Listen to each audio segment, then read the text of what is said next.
I'm back, assholes. It's the Cum Guzzling Gamer Show, with your host, me, Owen, the Cum Guzzling Gamer. Today, I'm looking at a recently released haunted house ride called The Beast Inside. It's the sort of game that will be largely forgotten by the next Halloween, but I still get PR emails offering me free CD keys.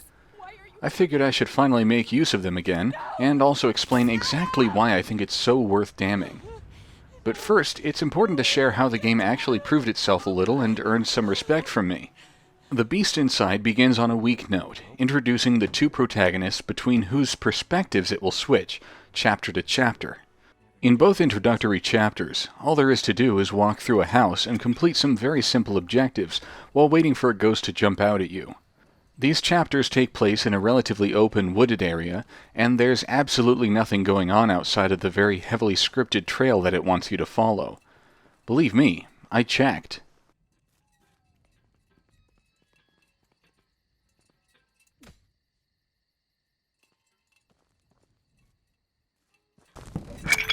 What? You let yourself in? Hey, are you deaf? I'm talking to you! If I tell anyone about this, I'll end up in an asylum.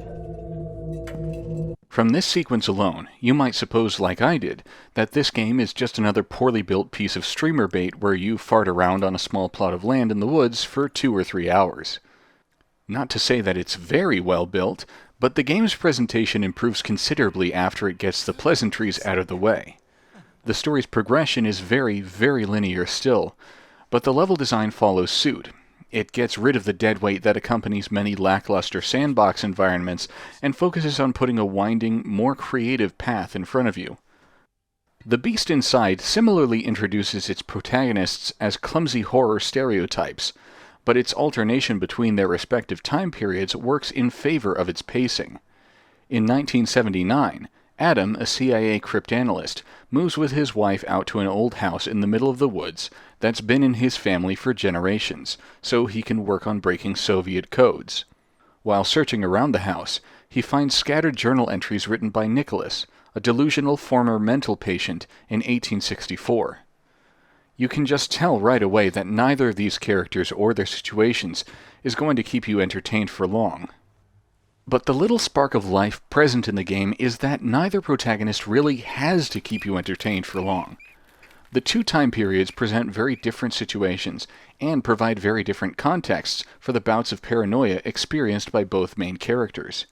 The 1864 story thread contains all the hallmarks of a horror game released within the past decade: dark houses, bloodbaths, ghouls, and shock scares. By contrast, what happens in 1979 is presented as entirely materialist, with no hauntings or undead monsters. The one exception to this rule is an inexplicable government-issue quest compass machine that resembles the motion tracker from Alien Isolation. Beyond that, it behaves like a low-budget Cold War espionage thriller. Both time periods are presented quite well, especially coming from a low-budget development team. Many assets were created with photogrammetry, and as a result the visuals have a photorealistic quality to them. But more important is the versatile use of the environments. With one time period presented in broad daylight, and the other presented at night over a century prior, nothing felt significantly out of place. Well, except for the model of the wife, which is probably lifted directly from a porn game. The sound design is also generally very good. Ambient noises fit the environments well, and outside of the customary shrieking violins and shock scares, the musical score provides some good tension. An area that deserved better, however, was the voice acting. The story has plenty of lines that are either awkwardly written or awkwardly delivered, with some American accents that don't sound quite right. But you can't win them all, and these flaws are more understandable when considering that the development studio is Polish and the voice acting studio is in London.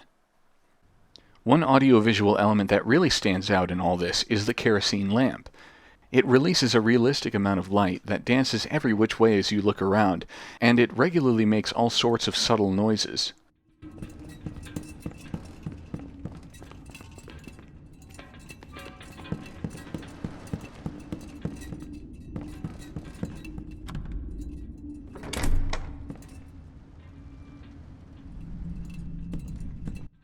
then unfortunately it's a shame that such a nice lamp exists in an otherwise underwhelming horror game.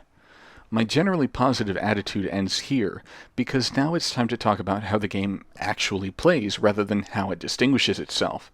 Its two storylines fit together fairly well, but when viewed a bit more separately, it's easy to see that the 1979 chapters play like a photorealistic Firewatch, and the 1864 chapters mostly comprise a bad clone of Amnesia: The Dark Descent.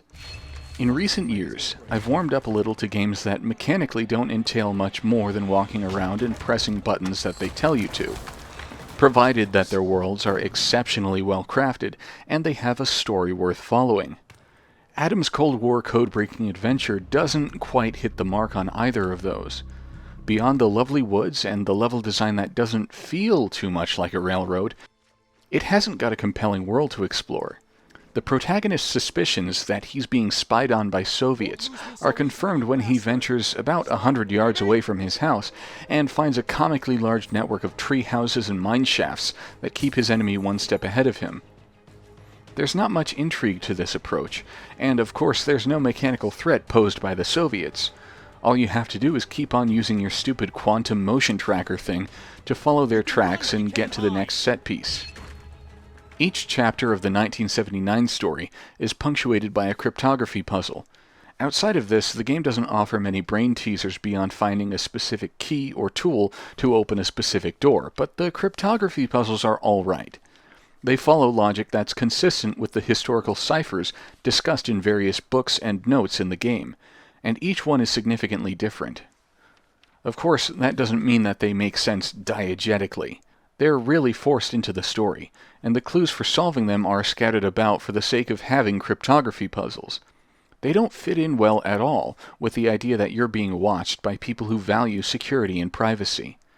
The puzzles are just the jerk-off icing on the cake that is the generally poor execution of a Cold War thriller. Heading back a century, each chapter of the 1864 story thread is themed differently, and this works generally to its detriment. Despite my calling it a bad Amnesia clone previously, it so bizarrely blows its load pretty early on by giving you a gun and letting you hoover up ammunition.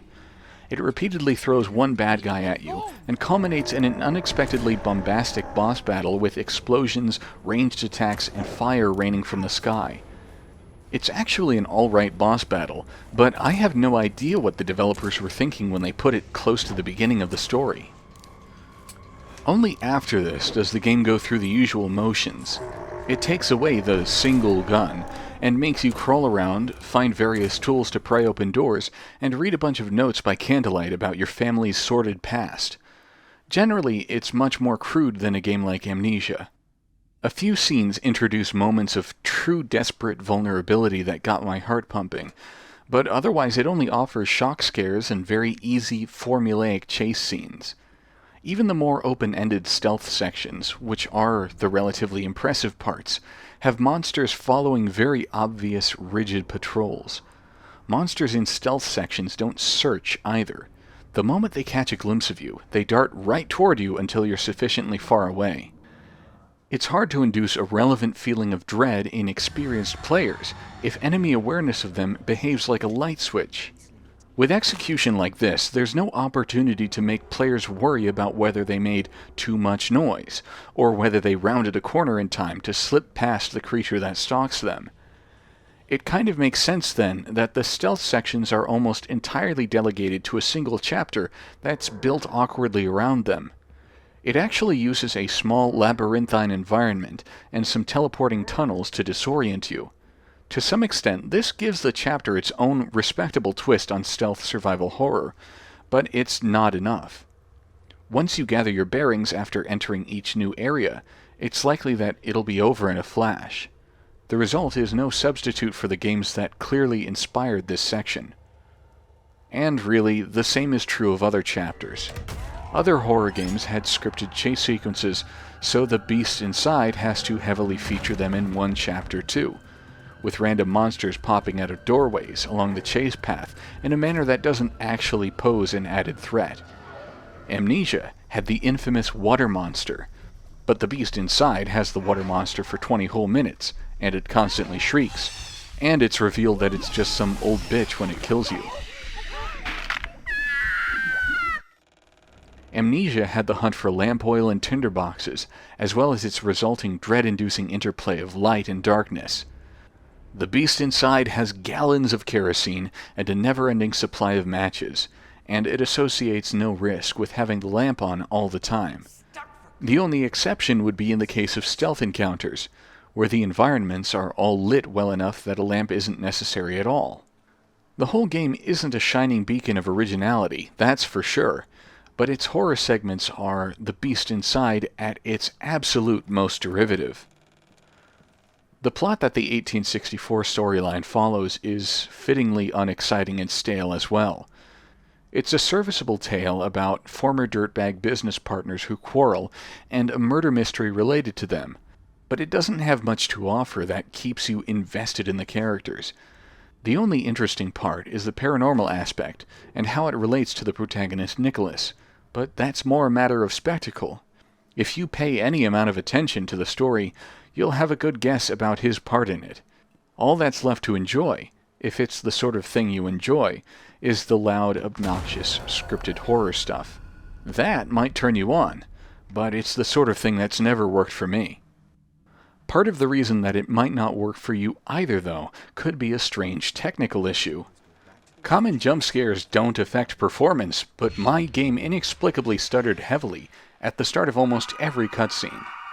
This was despite it being installed on an NVMe SSD, and regardless of whether I was recording any footage while playing, so there's a good chance that I'm not the only one who'll experience bizarre freezing when the game's trying its hardest to invoke shock and awe. One special element that had the potential to nullify some of my criticisms was the difficulty level selection. The different difficulty levels available purport to change both monster encounters and puzzles, so maybe the hardest mode could have saved the game. Of course, it's still the developer's own damn fault if the normal mode of their game is faulty, but that doesn't need to diminish what they accomplished with hard mode. Unfortunately, I don't believe they accomplished much with hard mode either. I replayed a few chapters with it enabled and found little difference. Enemies were a bit deadlier, but of course it only faced me with one at a time for the most part. Kerosene rations were smaller, but along with matches, they were still littered everywhere around the environment. Cryptography puzzles changed, but only in a way that extended their length rather than complexity. The content of the game is so varied that honestly, there may be significant improvements in other later parts, but I don't think it's worth checking. By the way, I don't care much to talk about menu options unless something is out of the ordinary about them.